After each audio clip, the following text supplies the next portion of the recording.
Econômicas estão de olho nele, o 13º. O dinheiro extra pode ser a chance de quitar as dívidas para começar 2019 no azul. É preciso também pensar nas contas de início de ano, como IPTU, IPVA, material escolar, entre outros. Vale o alerta para não cair em tentação e evitar as compras desnecessárias nessa reta de final de ano. Agregando valor às comunidades e integrando ao vivo a macro-região, formando opinião. Em Ribeirão Preto está o economista Marcelo Bose. Em São Carlos, o consultor financeiro Matheus Pian.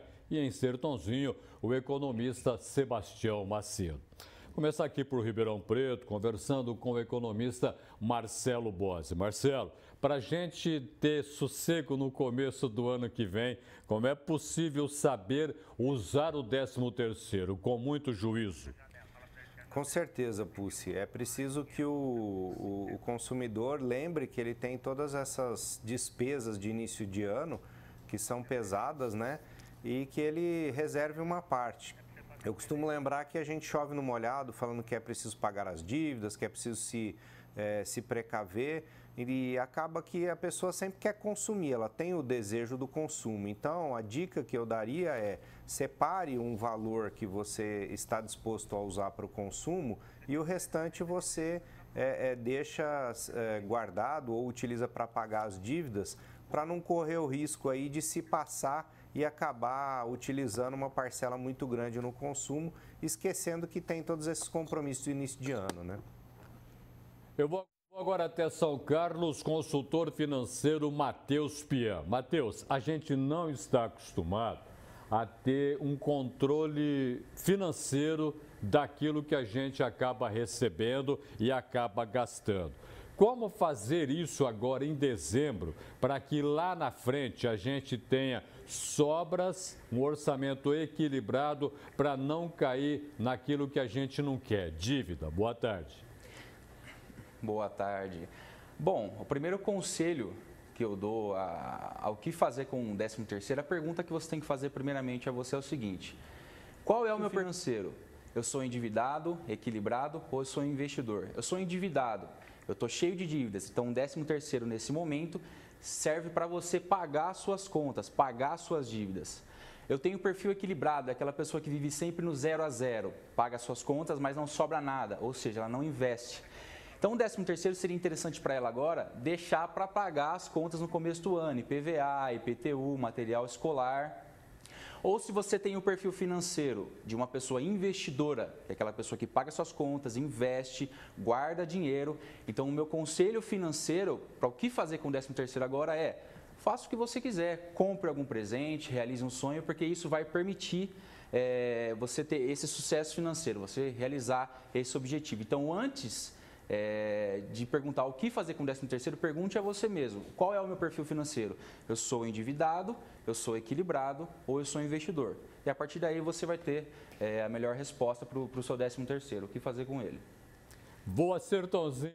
Agora, economista Sebastião Macedo. Sebastião, é possível a gente começar a pensar para valer desde a metade do ano que vai receber o 13º e aplicar esse 10º? Que tipo de aplicação eu posso pensar em fazer para ter um retorno quase que imediato e eu não perder, não ver o meu 13º embora? Primeiramente, tem que, como disse a antecessora, o perfil desse cidadão. Dependendo da renda dele, ele vai escolher o tipo de aplicação que é factível. Então, normalmente, falando para a massa em geral, é bom buscar um investimento sem muito risco, né? Uma aplicação sem muito risco, planejar os gastos para que haja essa sobra para investimento e, principalmente, né, não dá para fazer investimento se você estiver endividado. Hoje, uma pessoa que está no cheque especial, ele pode pagar de 2% a 16,5% ao ano. Ou seja, varia de 26% a 537% ao ano de taxa de juros.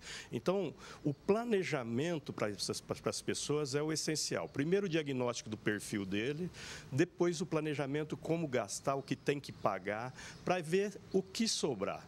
É muito difícil você passar uma receita geral sem respeitar a individualidade de cada orçamento familiar.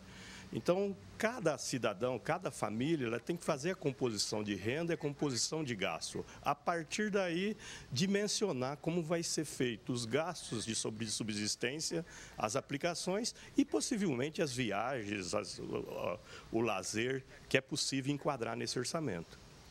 Eu volto a Ribeirão Preto, vou conversar com o economista Marcelo Bozzi. Marcelo, o brasileiro não está acostumado a poupar. O brasileiro gosta de gastar, gastar e gastar. Agora, quando chega no começo de ano, ele toma um susto, porque sobraram dívidas do passado e dívidas que já foram feitas e acumuladas. Você vai descobrir que o 13º salário voou, foi embora. Eu gostaria de saber de você como é que a gente pode fazer um planejamento a partir da metade do ano para que a gente saiba o que gastar, como economizar e aproveitar essa economia para investir em quê? Para a gente não ser pego de surpresa. Pucci, na verdade a taxa de juros é o que motiva as pessoas a pouparem. Embora a taxa de juros internacional no Brasil ela ainda seja alta, para nós brasileiros ela está muito baixa para o que a gente estava acostumado. Então, isso é um desestímulo à poupança, né? Muitas pessoas estão desestimuladas a poupar, além da questão econômica que a gente vem sofrendo uma crise econômica no país e desestimula mais ainda, até porque muitas pessoas estão desempregadas. Fica difícil se planejar nesse cenário, com certeza. Mas a pessoa, é importante ela, a partir do meio do ano, tá se planejando e tá, na verdade, a partir do meio do ano não, é importante ela estar sempre olhando e fazendo com que suas despesas caibam dentro do mês, não é? Que o seu salário seja suficiente para cobrir as despesas do mês. A gente sabe que o cobertor é curto, a gente sabe todas as dificuldades que as pessoas enfrentam, mas essa é a grande dica. Você tem que fazer com que suas despesas caibam dentro do mês e que sobre aí um mínimo, que seja um pequeno valor para que você vá guardando de alguma forma. Chegando o 13º, esse 13º ele chega líquido e você acaba tendo uma facilidade, uma possibilidade de manobrar esse dinheiro e fazer alguma coisa que você deseja com ele. Agora, aquilo que me sobrar durante o ano, bota onde? Na caderneta de poupança, coloco no dinheiro do Tesouro Nacional, faço o quê?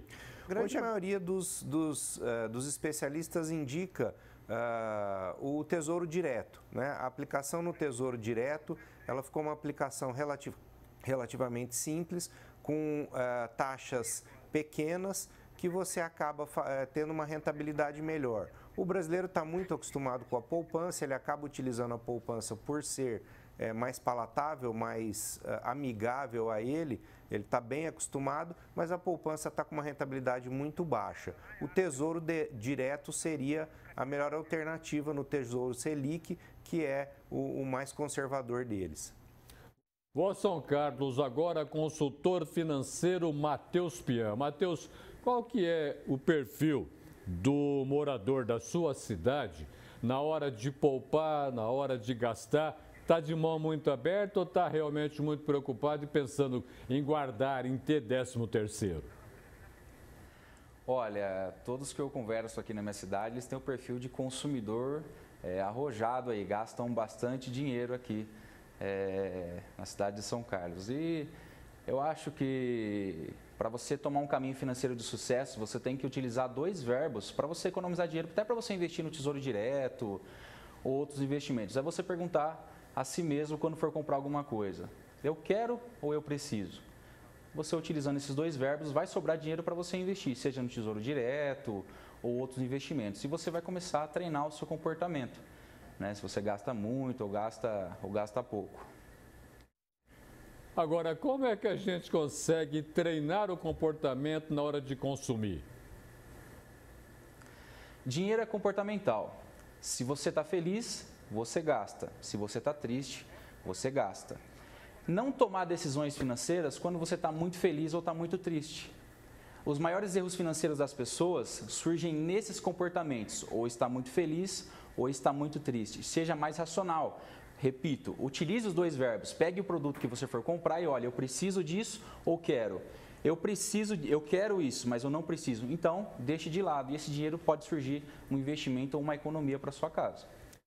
Boa, Sertãozinho. Agora, economista Sebastião Macedo. Sebastião, para a gente entender um caminho que eu acho interessante você saber gastar, claro que tem que ser assim, mas também saber investir. Por que o brasileiro não tem o caminho do investimento? O que falta? Ou o brasileiro gosta de gastar mesmo e nunca pensar lá na frente?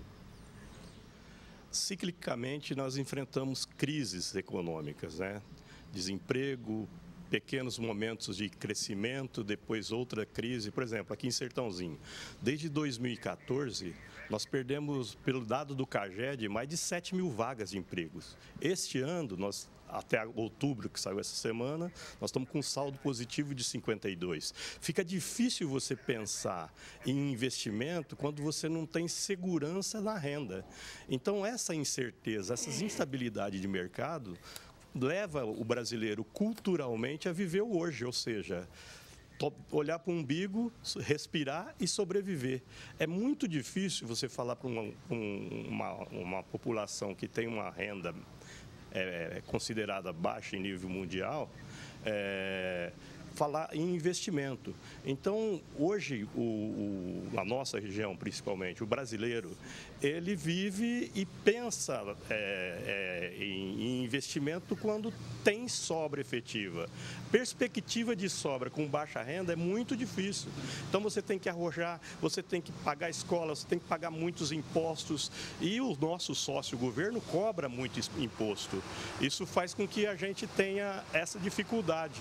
A gente não tenha condição de ter essa possibilidade de planejamento de investimento.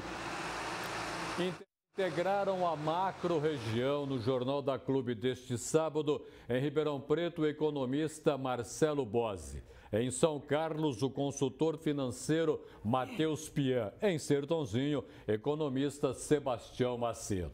Profeto, nós ouvimos opiniões, nós estamos tentando entender por que o 13º não pode voar como vai voar para muita gente. Afinal de contas, o que eu tenho que fazer neste dezembro para saber usar adequadamente o 13º? Roberto, controlar as emoções. As decisões que nós tomamos no campo econômico são muito mais frutos, consequência das emoções do que da razão. É aquilo que os psicólogos chamam de heurística, com H, heurística do afeto. E ainda mais numa época como essa, em que as emoções estão soltas e sem nenhum controle. Esse é o primeiro dado que precisa ser considerado. É por isso que quem conhece só economia não conhece nem economia. A economia é uma ciência social que é estudada também com muita importância na área da econometria, que é a esquina de ciências exatas com a ciência social. Isso que é. Mas, na verdade, a grande área que precisa de ser conhecida é a psicologia. É o âmbito das emoções, do psiquismo. E esse âmbito do psiquismo nos leva a alguns postulados importantes. O primeiro deles é que se consome muito mais por ansiedade, que é uma neurose, do que por necessidade, que é estudada no campo da economia. Economia é a ciência que estuda as necessidades. E as necessidades, em geral, quando são básicas, não conhecem leis, conforme dístico de Santo Agostinho, o grande filósofo da Idade Média. Ele deixou bem claro, consome-se mais por ansiedade do que por necessidade. O consumismo, que é o exagero do consumo, também é outra neurose acentuada. O consumismo é a neurose da baixa estima. E começa a nós verificar também que outro sentimento que movimenta a decisão econômica é exatamente o medo. O medo do futuro é que leva o proprietário de renda para o campo da poupança. E, portanto, nós temos dois momentos importantes com a renda que se faz. Todo consumo é uma aposta no presente. E todo investimento é uma aposta no futuro. São dois momentos estranhos e inerentes ao ser humano. Mas é tão complexo que no livro O Homem, Esse Desconhecido, o Dr. Alexis Carrel diz que é difícil se entender e se mensurar essa dificuldade inteira de se ter certeza sobre o comportamento do ser humano, né? E daí surge um mantra da física, da ciência física, uma das ciências cuja linguagem da física é a matemática. Então nós podemos nos dizer o seguinte: nós só conhecemos aquilo que nós conseguimos medir. Se nós não medimos o tamanho da nossa insegurança, o tamanho da nossa indecisão, nós não conhecemos a nossa indecisão. E Rainer Maria Rilke, no livro Cartas a um Jovem Poeta, ele chegou a dizer de maneira bem nítida o seguinte: dê um mergulho dentro de você mesmo. A ironia não chega até lá. Então nós temos alguns componentes importantes na decisão do consumo. Vamos elencar alguns. Marketing é a arte de produzir no ser humano necessidades desnecessárias. Cria necessidade. Segundo ponto, todo desejo é uma escravidão. Isso. E terceiro lugar, nós temos o campo amplo da propaganda, que nasce no território da igreja. As primeiras propagandas conhecidas foram os evangélicos. Isso na igreja, no que respeita ao Novo Testamento. Para frente. Projeto, para frente. Marcha para frente. Pagar. Pagar tem dois sentidos na língua portuguesa, Roberto. O primeiro, pagar é quitar uma dívida. E o segundo sentido é chegar ao último pago. Pago, no dicionário está assim, é um local distante, em que a igreja não chegava e o ser humano não era batizado, nem por aspersão, nem por mergulho, e continuava pagão.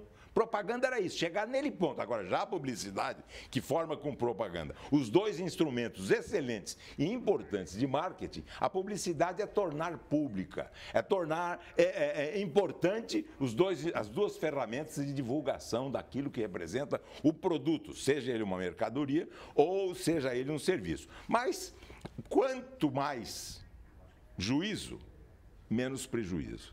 Segundo lugar, dinheiro no bolso, não gasto, ou na poupança, não traz felicidade, mas acalma os nervos. Isso a psicologia mostra. É o segundo ponto em terceiro. E terceiro lugar, que é preciso que se conscientiza, por isso que aplicar dinheiro à renda, aplicar dinheiro de maneira correta, pagando dívida no meu elenco de prioridade. Primeiro, pagar dívida, por quê? Toda dívida é uma hipoteca sobre a liberdade. Quem tem dívida não é livre, é uma hipoteca que incide sobre a liberdade e o direito que as pessoas têm. Segundo lugar, Roberto, a hipoteca da liberdade. Segundo lugar, é importante que se acautele, se conscientize de que nem tudo que é bom é para o bem. É preciso fazer a distinção entre coisas que aparentemente são a mesma coisa, mas que na verdade não são. O mantra da física precisa ser medido inteiramente para nós nos darmos um mergulho dentro de nós mesmos e sabemos aquilo que vem para o nosso bem, que é bom, e aquilo que não é bom, mas que aparentemente a gente pensa que vai para o bem, mas que não é verdade. Por exemplo, uma dívida. Dívida é sempre dúvida. É dúvida de quem está com expectativa de receber e dívida de quem também deve pagar. O crédito, e nos lembra mais uma vez que um mandamento da Cosa Nostra. Ele diz o seguinte: nenhum crédito vale tanto quanto o dinheiro vivo. Um pai chegou para o filho, diferença de geração, disse o seguinte: onde é que você vai aplicar o teu dinheiro? Na veia, pai.